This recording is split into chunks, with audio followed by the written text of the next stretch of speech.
Good morning. It's Ariel from the beautiful mountains of Western North Carolina. Good morning, good evening, good day, wherever you are, yesterday, today. And if you're watching this on either replay or um, live, just let me know where you're watching from. And thank you so much for being here. So, life at times feels like a juggling act. And lately, I've been going through this thing where I'm like, what is it that I'm really wanting, needing, and looking for? And so I started examining the question, am I looking for peace or am I looking for happiness? And it started me thinking, do we have like a happiness IQ or do we have a peace IQ? Kind of like an intelligence IQ. And we all know people who see the dark instead of the light. And one really, really tragic story is Robin Williams, the actor, right? We all fell in love with him and adored him, and he made us laugh and cry with him, and we thought he had everything. But the reality, he never found his peace. He was never happy. And he stunned us all when he took his life. So, what does that mean when we say, I want to be happy? And Jim Rohn says happiness is in the becoming. It's a universal quest, and it comes as a result of happy activity. So that's a clue, isn't it? Because happy activity is the way we think, and we all have friends who think everything will always go wrong. They love the drama and they stay in that. They might be miserable, but not miserable enough to change their thinking. Sorry, I have something in my eye. And in a way, it feeds them because it's familiar. They want to stay in that turmoil, that chaos, that uncomfortableness. So, peace and happiness, I think it comes down to our thoughts, doesn't it? And our choice. It's in the option that we choose. Did you know that it was found that if your meditation practice is based on compassionate kindness and love, your happiness and peace quotient truly increases, like more dramatically than if anyone gave you, 100 tablets of an antidepressant. So isn't that so powerful that we have this in us, that we have the capacity to live in that it's just a choice? And I love this. The Dalai Lama said that compassion is in our blood. So even just think of this, okay? When we're in a place where we're feeling kind of down, where we're not feeling our peace, if even just once a week we practice random acts of kindness, and just once a week we write down 5 things that we are grateful for, guess what happens? We become in the space of peaceful happiness. But it also takes intention. So we have to intend to change our brains and the way we think. So essentially, we can change our happiness IQ and we can change our peace IQ. And it's not something that's in the future, is it? No, no, no. It's in this moment. It's not searching for it tomorrow, or I'm going to work really hard and then tomorrow I'll be happy. No, no, no. It's like that person who waits to retire and the next day drops dead. In this moment is what we have. So in this moment, we have to explore all that life offers us and find it today, in this very moment. And I was watching this documentary that was really incredible called Happy. I don't know if anyone's seen it. And they talked about these people who had virtually nothing materially and yet lived in such joy within their community and their togetherness. So I was juggling with the fact that we've heard this before, but do we live it? Happiness is not based on external things, though, also. Happiness is not based on whether I feel loved by others, although we certainly thrive when that happens.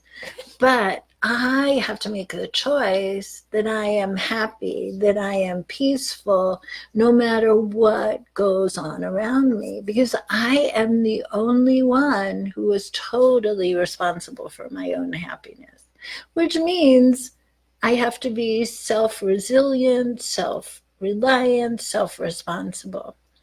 So as we become aware of the options that we have, we can ask ourselves these really important questions. Are we truly doing everything so that we allow ourselves to be in that space of peaceful happiness?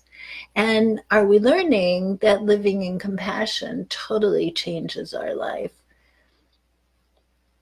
Because we allow ourselves then to be open to any experiences. So if you're looking for peace, give yourself a present every day and give thanks. See the sky instead of the mud. Smile often, laugh loads, and love with all your being. And watch as your happiness skyrockets and your peace just becomes your everyday way of being, because we're not then swayed by whatever goes around. And it's an option. It's that simple. When we give of ourselves to others, especially, we change those around us, and then we thrive more in our own happiness and peace. Eckhart Tolle said there's an intelligence in the movement of life which goes far beyond our limited thinking, and this is spirit. So when you begin to trust in your spirit, in spirit, and life itself, you begin to feel and live in this peace, because you're no longer separate from that greater intelligence. You are no longer trying to find something else or feel like something is missing, because it's all here. The other part about being in peace is we can't see the present when we're not in peace. We're too busy with, this is where I want to be next. This is what I have to accomplish. This is what I have to do. And I don't know about you, but for me, that brings me a whole lot of stress, because I'm not mindful. I don't get to be in this moment and fully love whatever is happening in this moment. So it's like getting rid of all those thoughts in our head that we just don't need. So on one level, happiness is quite superficial and fleeting, where peace is deeper. Peace is totally immune to the polarities of life, like the highs and the lows, the hots and the colds, and the so-called goods and the so-called bads. That's why peace is so crucial, because when we choose to live in life of our path as love and peace, peaceful happiness becomes the driving force.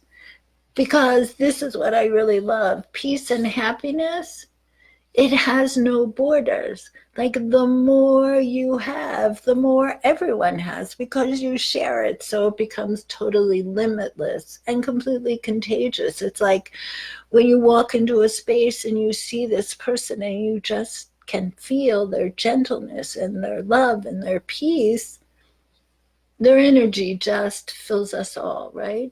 So that's the space that I really want to be in. That space of this moment is the best. This moment is so peaceful and beautiful, no matter what it is.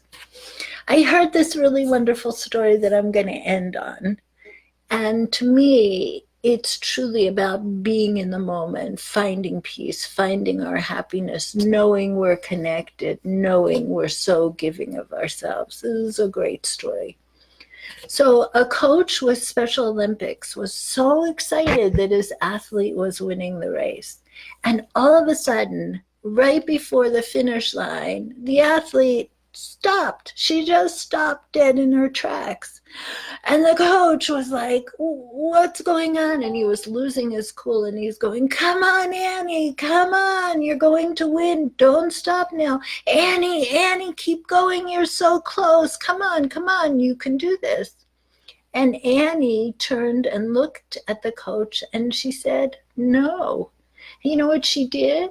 She reached behind her, grabbed her friend's hand, who then grabbed another friend's hand, who then grabbed another friend's hand, until all 6 of them reached the finish line together.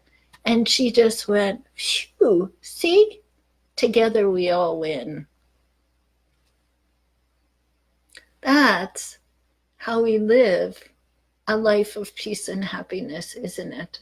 We're all in this together, but we have to make the choice. So, if you're ready to commit to your own peace, your own happiness, your own path, and let go of the thoughts that are not allowing you to be in that space, and you're ready to get to another space, just say yes below. Enjoy this day.